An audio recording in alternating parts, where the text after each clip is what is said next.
pembahasan di internet. Gimana cara tetap semangat belajar sih? Mungkin saya apa ya namanya kalau bisa disebut healing bersama keluarga, mungkin selama 2 sampai 3 hari untuk merefreshkan otak sebelum menghadapi ujian yang sangat sulit. Baik, selanjutnya. Saya juga seperti itu.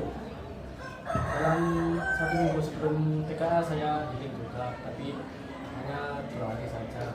Dan juga cuma healing. Oke.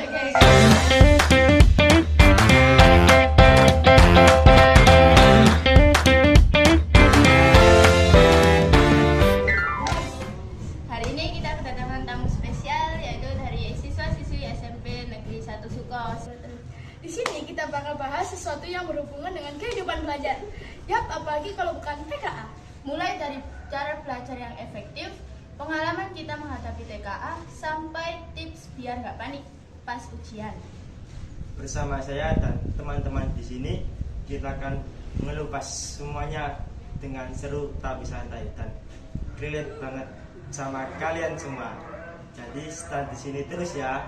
Apa itu kepanjangan TKA dan kenapa itu penting dilaksanakan? Menurut saya pribadi, TKA itu bisa disebut juga sebagai tes kemampuan akademik yang dilakukan di tahun 2026 ini. Dan kebetulan angkatan saya, angkatan 39, angkatan pertama yang memulai TKA di tahun ini. Dan untuk saya pribadi, TKA itu lebih tepatnya dilakukan untuk menuju ke jenjang berikutnya. Selanjutnya, Menurut saya TKA itu sebuah tes yang dilakukan untuk masuk ke jenjang selanjutnya yang bersifat wajib.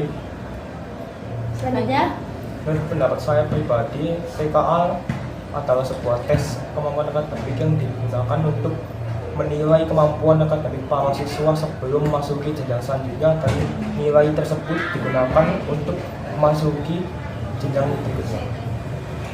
kesulitan terbesar kalian apa sih saat persiapan TKA? Kalau saya, kesulitan terbesar itu mungkin di mapel matematika.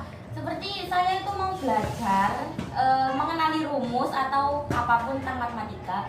Cuma di sisi lain otak saya itu belum menerima. Seperti saya mau mempelajari rumus Pitagoras cuma belum paham. Tapi untuk di mapel bahasa Indonesia saya sudah menguasai semuanya. Selanjutnya, Sama seperti saya. Di beberapa materi saya tidak bisa karena kesulitan untuk memahami dan juga kekurangan sumber. Artinya seperti rumus Pitagoras dan lain-lain. Tapi untuk bahasa Indonesia saya bisa cukup pelajari. Kalau saya sendiri cukup kesulitan dalam bidang numerasi atau matematika, dikarenakan menghabiskan saya untuk menghafalkan banyak rumus seperti rumus Pitagoras dan yang lain-lain. Sedangkan untuk dalam bidang bahasa Indonesia, saya sudah cukup menguasainya. Lalu tips dan strategi kalian buat mendapatkan nilai bagus itu bagaimana? Strategi saya mungkin banyak-banyak belajar dan sharing di berbagai internet. Karena apa? Bisa seperti yang kalian tahu, mungkin TKA itu bukan cuma nilai yang diperlukan, tetapi itu juga sebagai persiapan kita untuk mendapatkan nilai yang bagus, seperti nilai rapor dari kelas 7 sampai kelas 9 dihitung dengan mungkin mapel yang ada di TKA. Kalau tips saya biasanya melihat video pembahasan di internet seperti YouTube dan TikTok, dan juga menanyakan beberapa pelajaran, menanyakan rumus-rumus kepada guru agar lebih paham. Kalau menurut saya sendiri, saya biasanya menggunakan internet untuk memahami cara atau rumus yang tidak saya pahami dalam matematika. Itu internet juga digunakan untuk sharing, berbagi atau mengambil rumus-rumus yang tidak saya ketahui. Lalu tips dan strategi kalian buat mendapatkan nilai bagus itu bagaimana? Strategi saya Mungkin banyak-banyak belajar dan sharing di berbagai internet. Karena apa?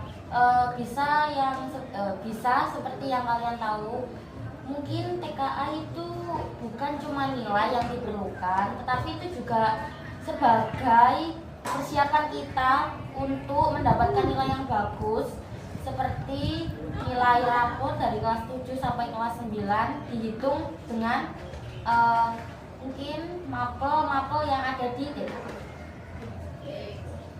Kalau tips saya biasanya melihat video pembahasan di internet seperti YouTube dan Twitter, dan juga menanyakan beberapa pelajaran, menanyakan rumus-rumus kepada guru agar lebih paham.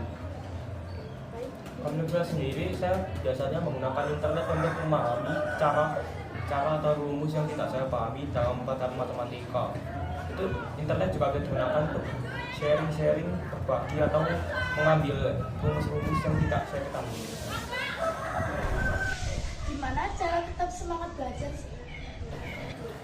Saya untuk semangat belajar, mungkin kebanyakan orang menganggap TKA itu harus belajar dan nggak ada hiburan. Tapi kalau saya tidak, saya sebelum Hamin 1 minggu TKA, mungkin saya apa ya namanya kalau bisa disebut healing bersama keluarga, mungkin selama 2-3 hari untuk merefreshkan otak sebelum menghadapi ujian yang sangat sulit.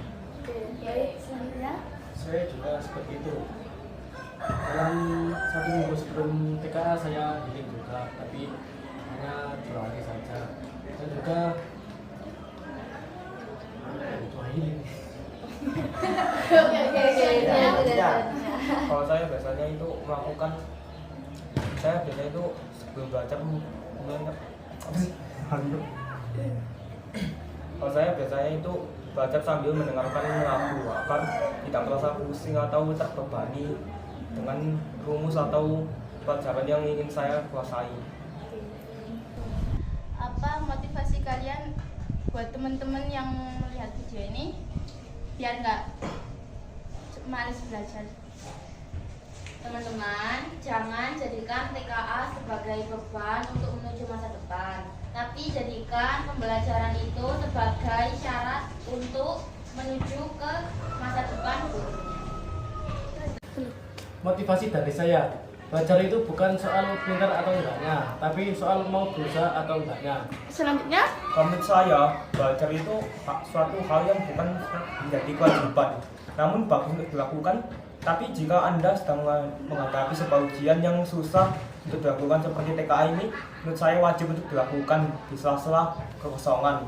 Juga coba lakukan untuk membentuk jadwal pelajaran atau belajar untuk persiapan melalui TKA ini. Terima kasih atas kedatangan kalian pada podcast hari ini. Ya, sama-sama. sama-sama. sampai jumpa di podcast berikutnya. Dadah!